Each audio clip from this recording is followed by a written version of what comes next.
Welcome back to iGen Politics. This is a podcast that makes politics engaging and relevant for all generations. This is Victor Shi. I'm currently a sophomore at UCLA, was elected as the youngest delegate for Joe Biden, and also co-host this podcast. And I'm Jill Wine-Banks, the co-host of this show and also of hashtag Sisters-in-Law podcast, as well as the wearer of hashtag Jill's pins. And today's pin shows Pants on Fire.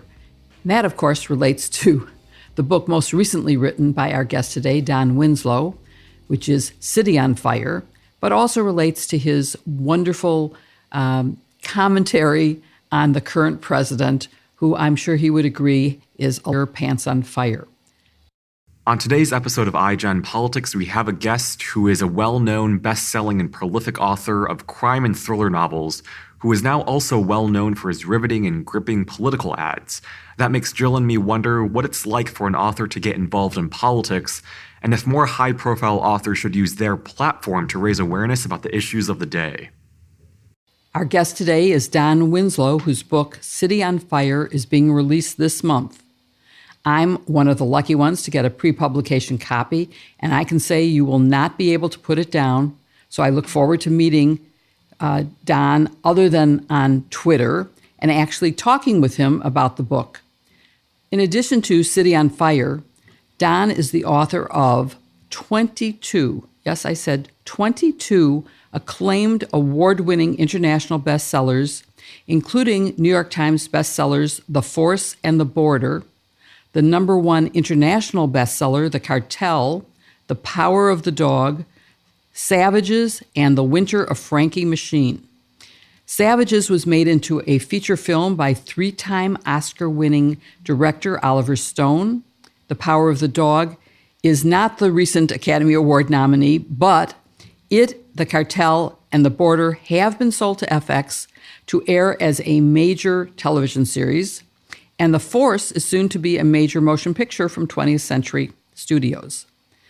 Don is a former investigator, anti-terrorist trainer, and trial consultant, and now lives in California and Rhode Island, splitting his time between the two. Thank you so much for being with us today, Don. Thanks for having me. I appreciate your time. We are so excited for this conversation.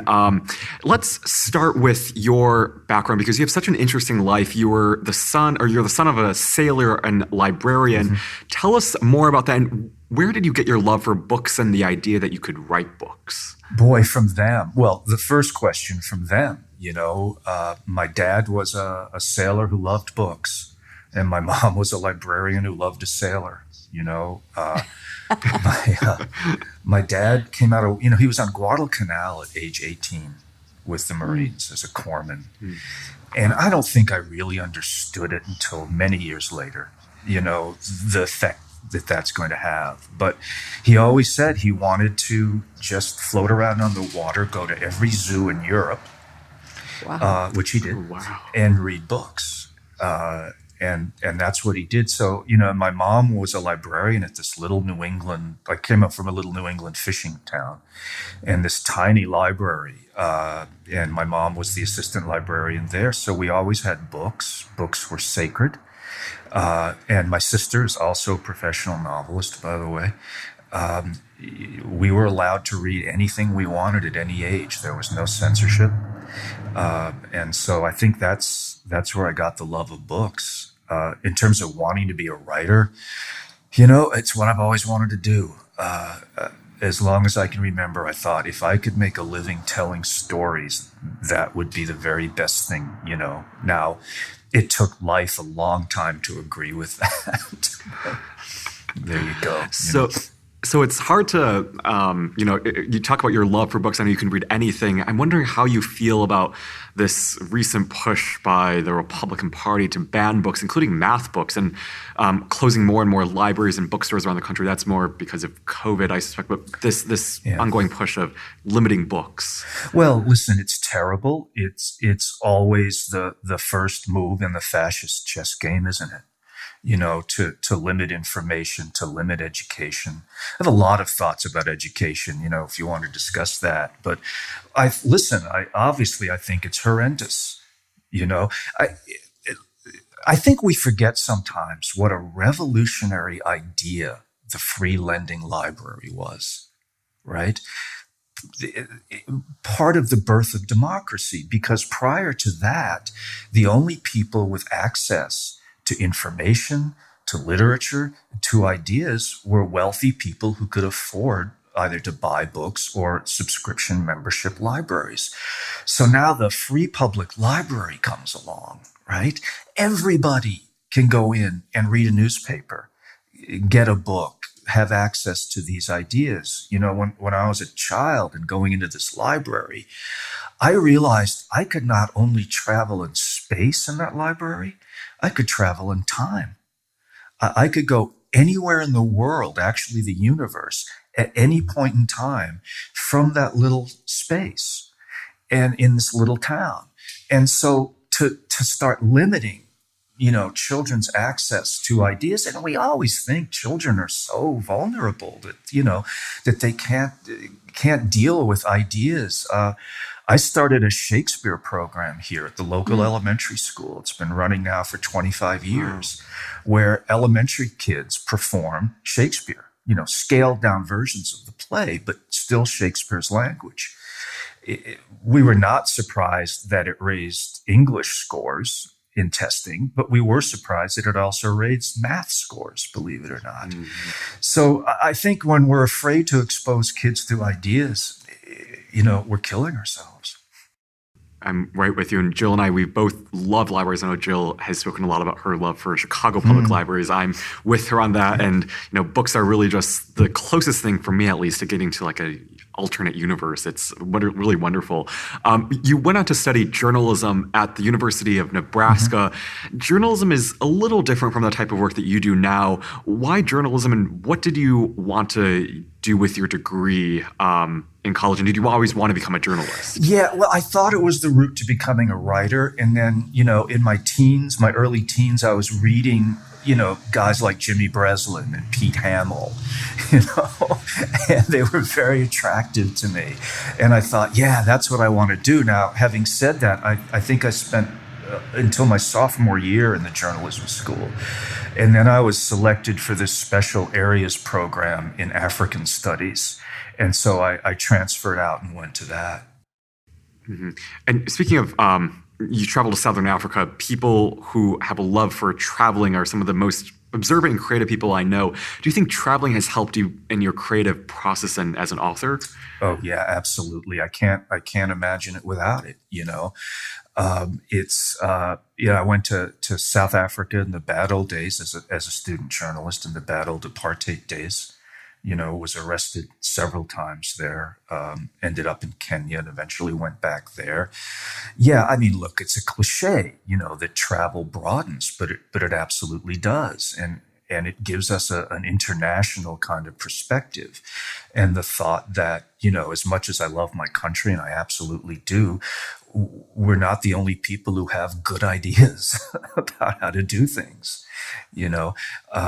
And it was, you know, it's funny, my son's an adult now. He's, you know, in his early 30s, but when he was an infant, you know, we were making our living partly in England and in Africa, and we had no choice but to bundle him up and bring him with us.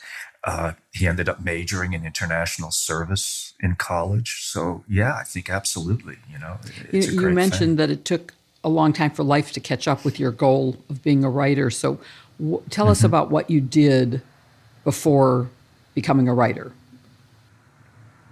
Oh boy, what didn't I do? You know, I managed movie theaters in New York City. I drove trucks of salad dressing from a town, honest to God, called Beyond Hope, Idaho, to towns in northwestern Montana. There'd have been no French dressing in Libby, Montana without men like me. Thank you very much. I worked as a private investigator in Times Square in Hell's Kitchen, Harlem. Later on, I went back to that kind of work out here in California on sort of a higher level. Let's see, I was a photographic safari guide in Kenya and later in China and then back to Kenya. So, yeah, a lot of things. And I think I was 7 published books into my career before I could quit my day job. Well, I can certainly say, as someone who, like you, has had numerous careers, not just different jobs, but definitely different careers, that I find it totally energizing and like travel. So how did you get from all of these various careers to being a full-time author and filmmaker for political reasons? Boy, big question. You guys don't ask small questions, do you? I kept at it, In fact, I was sitting at a campfire in the Masai Mara in Kenya and sick with malaria and dysentery. So not feeling very well. And I had heard the great Jill Wine-Banks say that when he was trying to become a writer, when he was a murder cop, he was a homicide investigator for LAPD, that he decided he'd write 10 pages a day. And I thought, I can't write 10 pages a day, but I can write 5. And I'd better get going. I'd better do it, because I've been goofing around and not really doing it. And so I started to write 5 pages a day wherever I was, no matter what. So I wrote in tents, in cars, planes, trains, hotel rooms, whatever. About 3 years later, I had a book. Now, the first 15 publishers did not agree it was a book. But the 16th did, and I've been under contract ever since. Now, that's been about, I think, 30 years, as you can see. And, in terms of the films, what can I tell you? 2016 happened. Yeah, well, but you've written over 22 books now, and so let the creative process, and where do you get your ideas? Because that's always the hardest part for me, is once I write the first sentence, everything's easier. But how do you get the ideas, and do your past careers play a part in it? I know your past life does, because I've just read City on Fire, and of course it goes back to your childhood and Rhode Island and the fishing village. So tell us more about that process. My first 5 or 6 books, are pretty standard PI kinds of stories, and I just made them up. Later on, though, I started. I suppose I'm probably best known for a trilogy about the drug cartels, and in that sense, getting my ideas, unfortunately, was not a problem.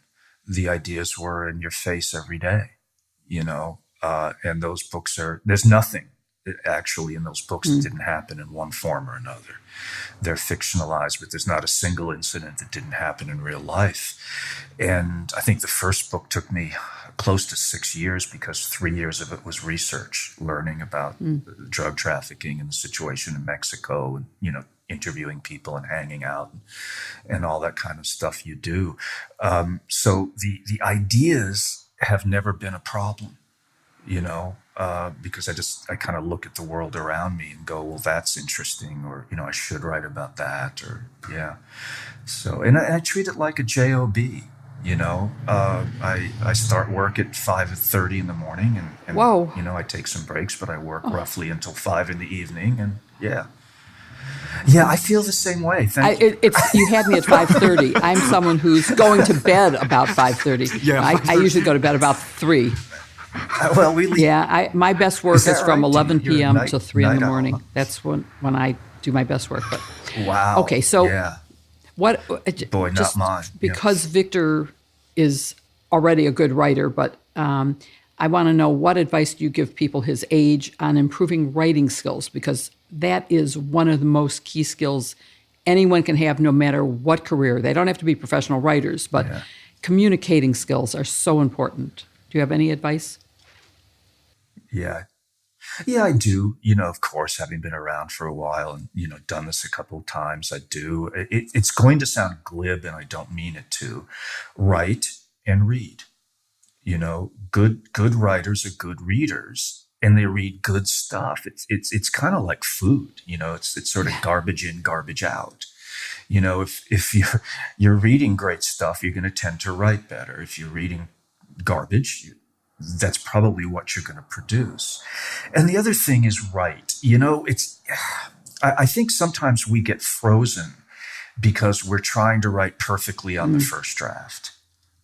And nobody can do that. At least I can't do that, and then we paralyze. We go, oh God, it's not right, and I write very fast on early drafts. Like, I'm afraid of getting caught, just very fast, because we can go back and fix it. It's not like we're surgeons with a kid on an operating table. Nobody's going to die if we screw up a passive verb form, And so, but a lot of times I think that we think, someone is, and then we get afraid of doing it. So read, write, and just be brave about it. You can always fix it. I remember reading Anne Lamott's really famous excerpt on just her approach to writing, and that really changed my perspective on first drafts. At least she used this term that is an expletive, but we won't use it on this show because we want a clean version. Okay. But in that vein, let's dive into your latest book, City on Fire, which I'm holding up right now. Jill and I, we were honored to get an advanced copy of this book, and it's coming out in paperback this month. When I was researching more information about this book, I discovered that you have been writing this book for decades. Yeah. When exactly did you start writing this book, and at what point did you feel that it was ready to get published? Yeah, not to be rude, but it's not coming out in paperback. Actually, it's premiering in its hardcover in a week or so. So yeah,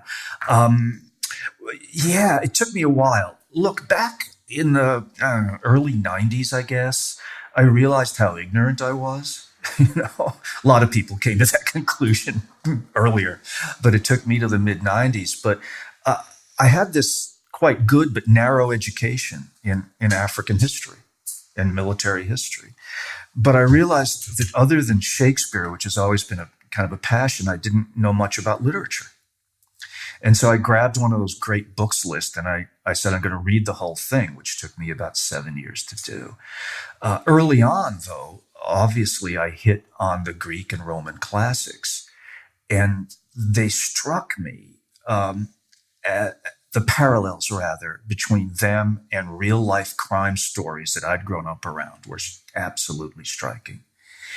And I started to think, could I write a trilogy? Because this is the first volume of a trilogy that basically follows the character of Aeneas from the Iliad, up through, while at the same time making it a perfectly contemporary crime novel that anybody could read without reference to the classics at all.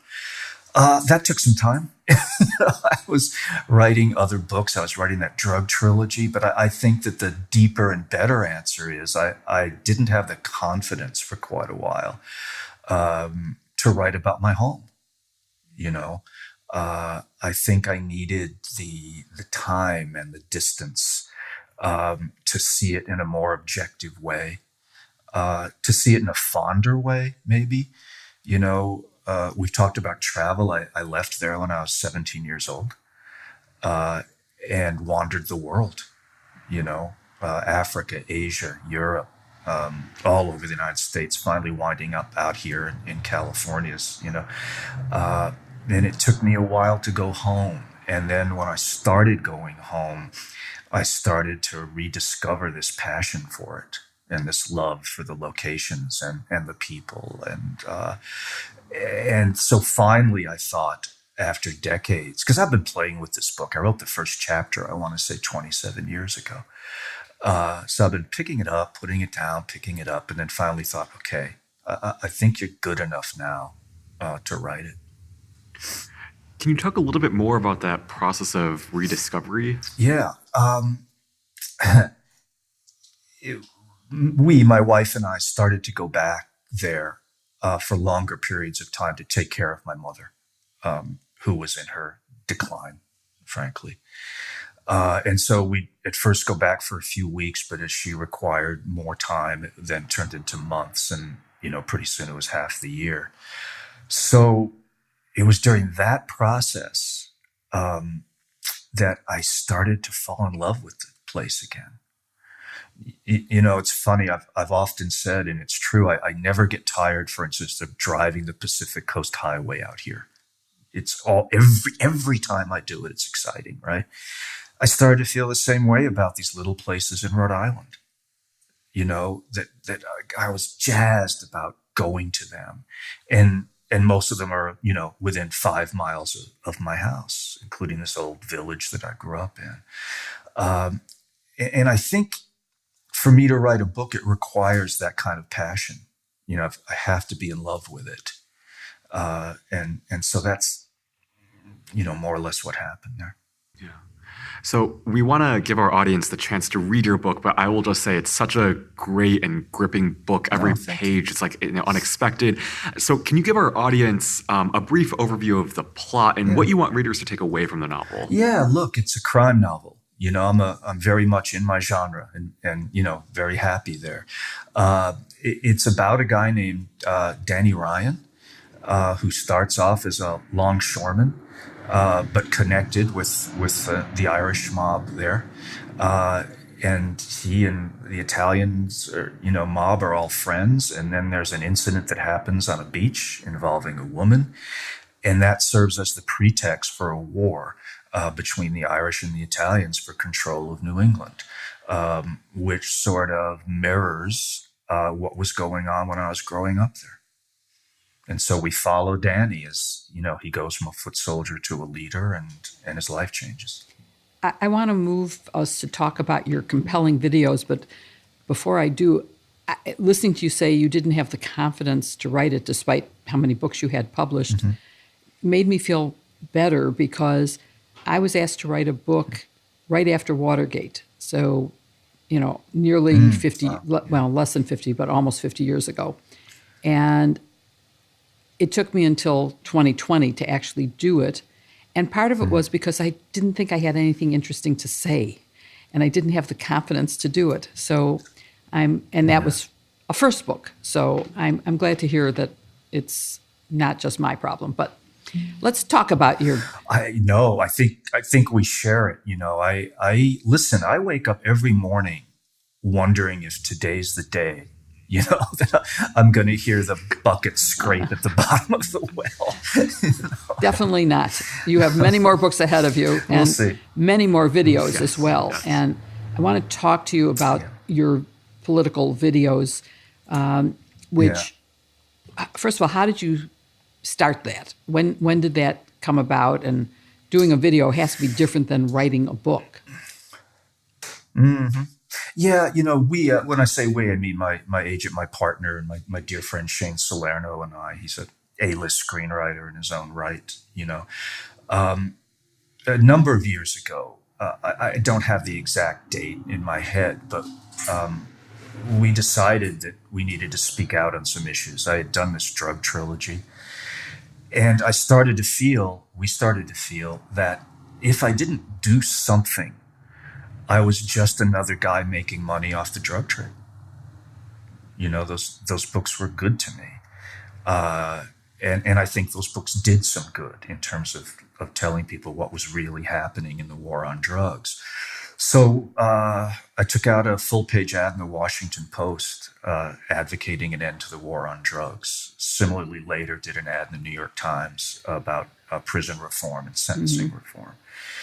So that kind of started the political activity because I'm not really a political person. People don't believe me when I say that, but it's true. I've always wanted to be just a storyteller.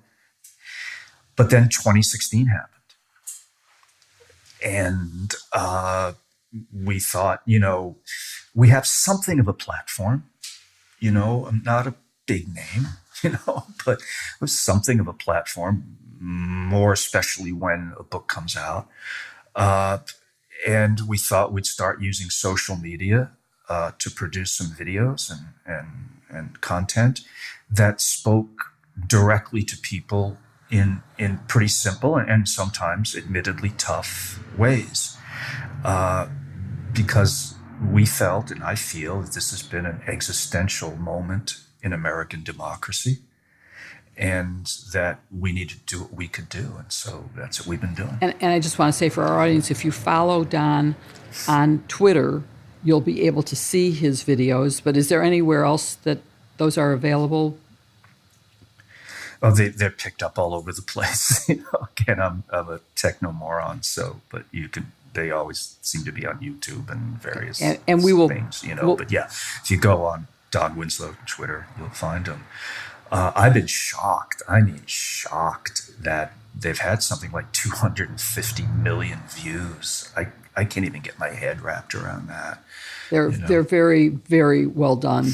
The technical quality, the special effects are excellent, and Shane's a filmmaker, so we definitely get getting that. the That's advantage of bonus, that for sure. And absolutely, yeah. But I want to raise the question of whether you think more authors should, or people in entertainment in general, should get involved in making their political views known. And I say that having just recently seen David Mamet on Bill Maher, and being shocked to learn that he was a Trumper.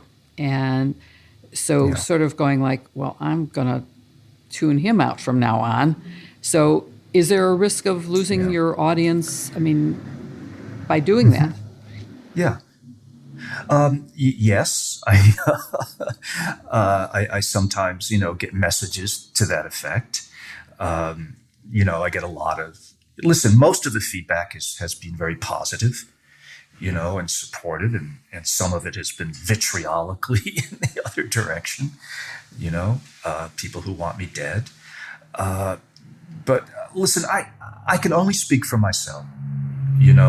I would not necessarily say it's everybody's responsibility who is in public to do this. I'll only speak for myself in the sense that I thought it was. I guess that's my answer. It's fair enough. And what do you see as the biggest threat to our democracy, and where are your videos going to focus going forward?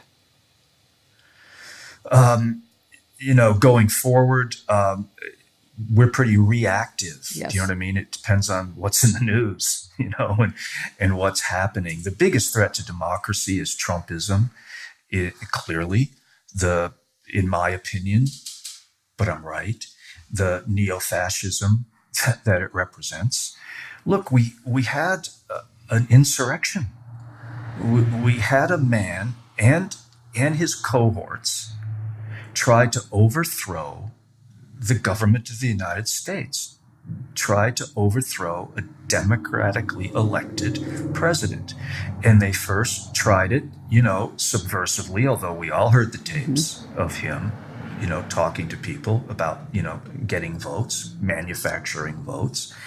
And then he tried it violently. And we all saw it. We all saw it. And now I'm asking, where are the consequences?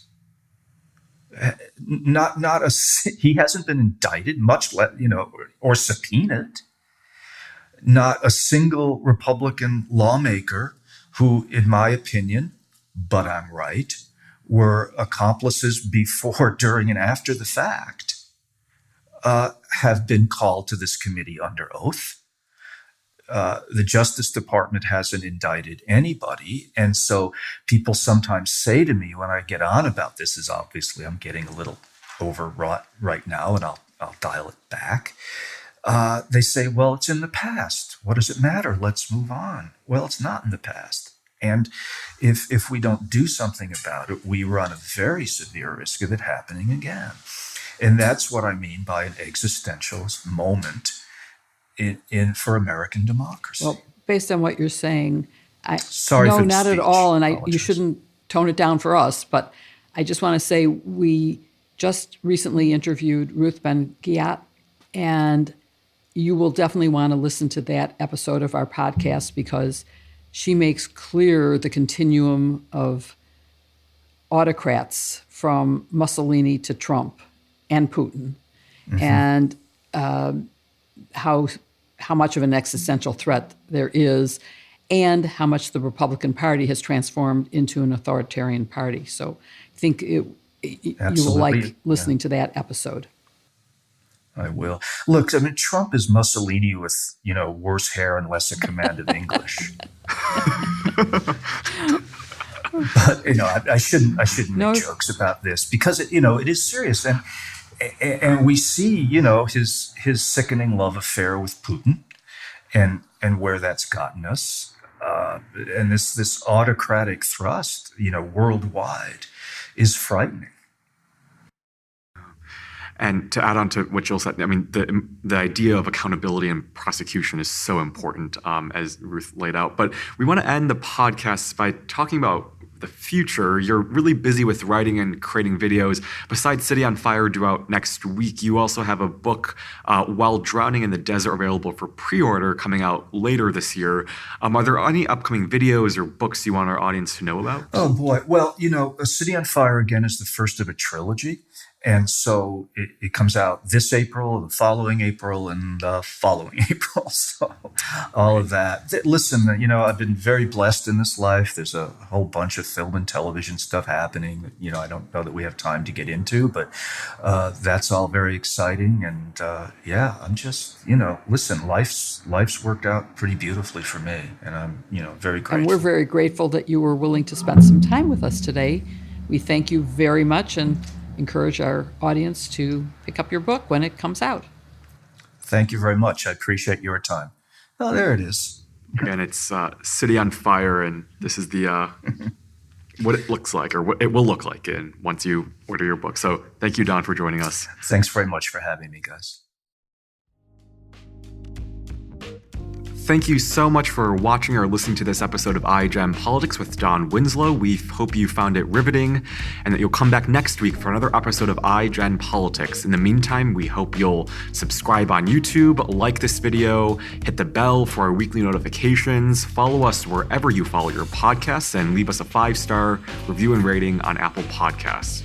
Thank you so much, and we hope to see you next week for another episode of iGen Politics.